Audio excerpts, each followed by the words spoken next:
terusung pada 7 gerak tumbuhan ini, yaitu sangat khas, ya putri malu. Nama latinnya adalah Mimosa pudica, sebuah tumbuhan berbentuk perdu pendek yang merupakan anggota keluarga polong-polongan. Putri malu seperti namanya, suka bergelak malu-malu ketika kita colek daunnya.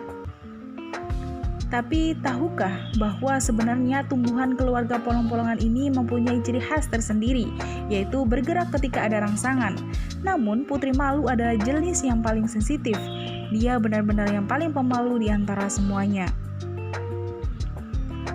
Gerakan layu dengan sendirinya lantaran adanya rangsangan seperti yang dilakukan oleh putri malu ini yang bersifat hanya sementara. Namun lama kemudian ketika tumbuhan ini akan tegak lagi seperti semula. Gerak pada tumbuhan seperti ini disebut tikmonasti yang berasal dari bahasa Yunani yaitu tikma yang berarti sentuhan. Seperti yang sudah disebutkan bahwa gerakan ini merupakan gerakan khas dari suku Mimosodiae dan Fabaceae. Putri malu termasuk dalam keluarga ini.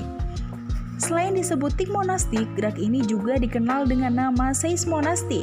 Seismo berarti getaran. Meski secara khusus pada putri malu getarannya berasal dari sentuhan. Tak hanya pada sentuhan, putri malu juga bereaksi dengan bergerak ketika ditiup angin yang keras, dipanasi, didinginkan dengan cepat, bahkan juga akan disengat arus listrik. Gerakan seismonasti sendiri merupakan gerak pada tumbuhan karena adanya rangsangan berupa getaran. Daun putri malu akan menutup bila disentuh. Perlakuan sentuhan yang berbeda, pengaruhnya juga berbeda. Jika sentuhan halus, proses menutupnya lambat. Bila sentuhannya sedang, reaksinya agak cepat ketika menutup. Dan jika disentuh dengan kasar, akan dengan cepat menutup daun dan tangkainya. Reaksi ini terjadi akibat perubahan tiba-tiba dalam keseimbangan air yang terjadi pada bantal daun yang kehilangan tekanan air sehingga daun maupun tangkai mengatup.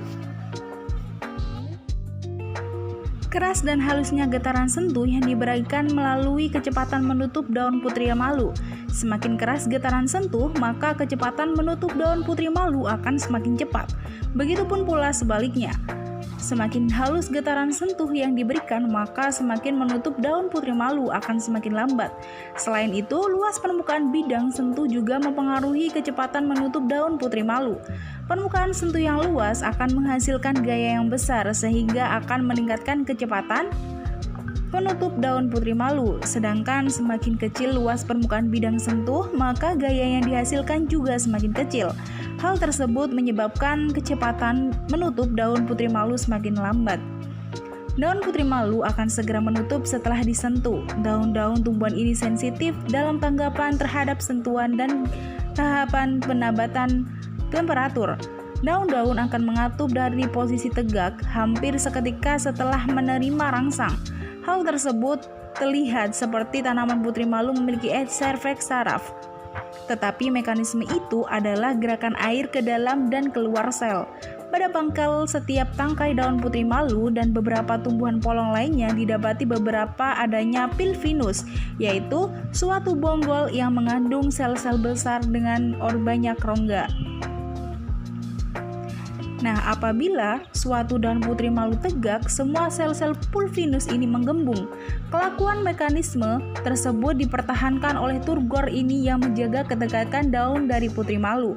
Suatu sentuhan atau rangsangan panas yang mengenai beberapa bagian daun menyebabkan pemindahan rangsang melalui daun ke pulvinus. Diketahui bahwa ada suatu zat kimia dapat berdifusi dan menghantarkan perpindahan ini. Pengaruh rangsang tersebut menyebabkan sel-sel pulvinus sebelah bawah daun suatu cara tertentu kehilangan air secara cepat. Air ini bergerak ke